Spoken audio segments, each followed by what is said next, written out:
Сәлем баршаңызға, менің каналыма қош келдіңіздер. Бүгінгі видеомда фикус гүлін қалай көбейту керек, қалай жайқалтып өсіруге болатынын сіздермен бірге тәжірибе жасап бөлісемін. Нәтижесі бола ма, болмай ма, оны да бөлісемін. Мына фикус гүлін мен жоғары жағынан қырқып, суға салып, тамырлатып, осында екінші гүл алып отырғызған болатынмын. Тағы бір жапырақ шығарды, міне төртінші жапырағын шығарып келе жатыр.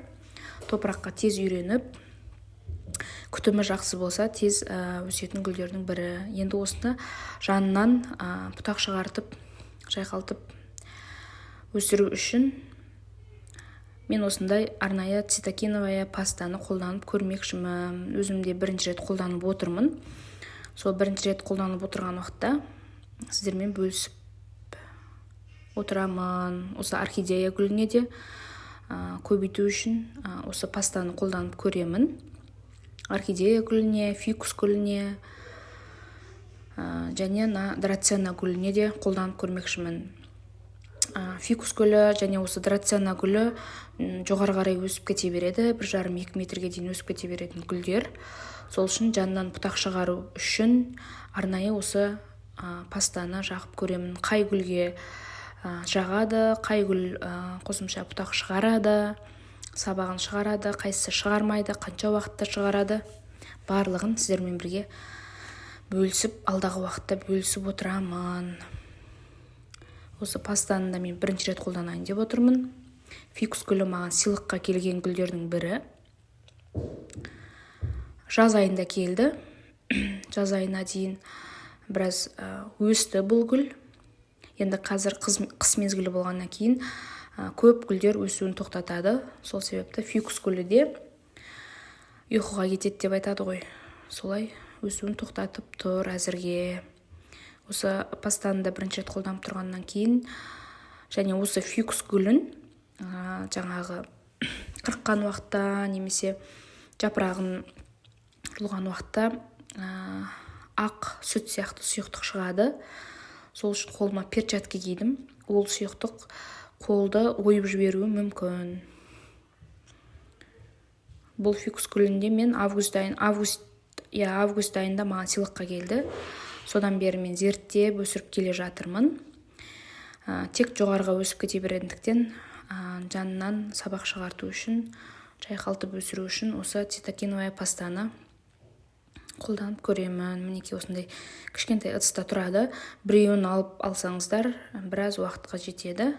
Мен сатып алған жерімде бұны мүмкіндігінше холодильникте сақтаңыз деп маған ескертті. Енді осы ортаңғы жапырағын алмаймын.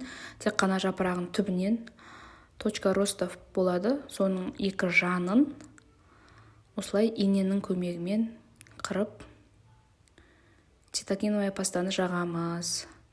Осы міне шыққан ақ сұйықтығы қолымызға тисе ойып жіберуі әбден мүмкін.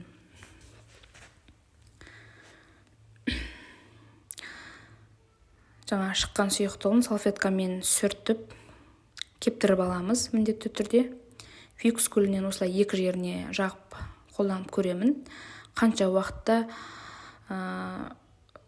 шығаратынын или шықпайтынын міндетті түрде сіздермен бірге алдағы видеоларда бөлісетін боламын. Осылай иненің көмегімен алып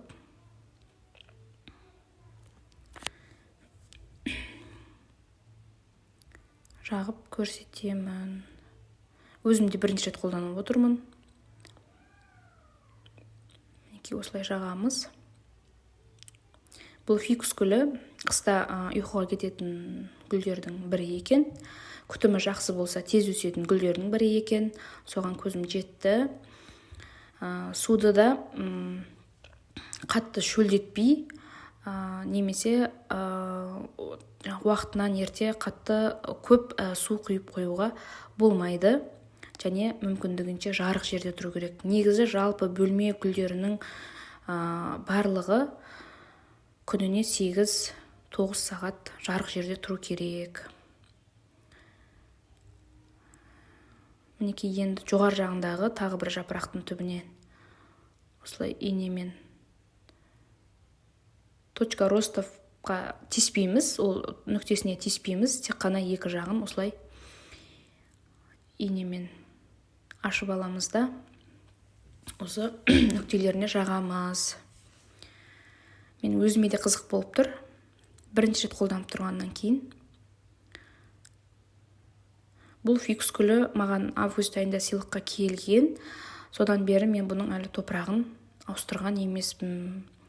Бірақ жарық жерде тұрды менде, жақсы өсті, жоғары жағын қырқып, тамырлатып, екінші гүл қылып өсіріп қойғам. Енді мінекей мынандай топырағымен әлі тұр. Енді осыны жаңа топыраққа алдыңғы видеода дайындаған топырағыма отырғызатын боламыз. Енді мына драцена гүліне. Бұл драцена гүлі маған келгеніне, қызымның туылған күніне алғанбыз. Бұны да сыйлыққа. Екі қызыма екеу алғанбыз. Біреуі үйге келгеннен кейін өспей қурап кетті. Екіншісі осы біраз өсті. Бұл кішкентай кезінде алғанбыз. Бұның да жаңағы өсетін нүктесін пинцеттің көмегімен осылай ашып алдым. Бұл гүлге де мен бірінші рет істеп отырмын. Көреміз, өсе ма, өспей ма, оны да сіздермен нәтижесін бөлісемін. Бұл гүлге су құйған уақытта үстінен құймайсыздар. Үлкен ыдысқа су құйып, осы горшогымен, жаңа ыдысымен суға батыра саласыздар. Өзі астынан ішетін гүлдердің бірі екен. Бұл да жарықты жақсы көреді, бірақ жиі жапырағына су бүркеп, жиі суғарып тұру керек екен. Соған көзім жетті. Өзім гүлдерді жаңағы өсіріп жатқандағы жинаған тәжірибем деп айтсам болады. Бұл гүлге де жасап көреміз. Енді орхидеяға істейміз. Ол орхидеяға келесі видеода көрсетемін. Қазір мына видеомның уақыты ұзап бара жатқандықтан осы драцена мен фикус гүліне жаққан жетеді. Енді келесі видеоны күтіңіздер.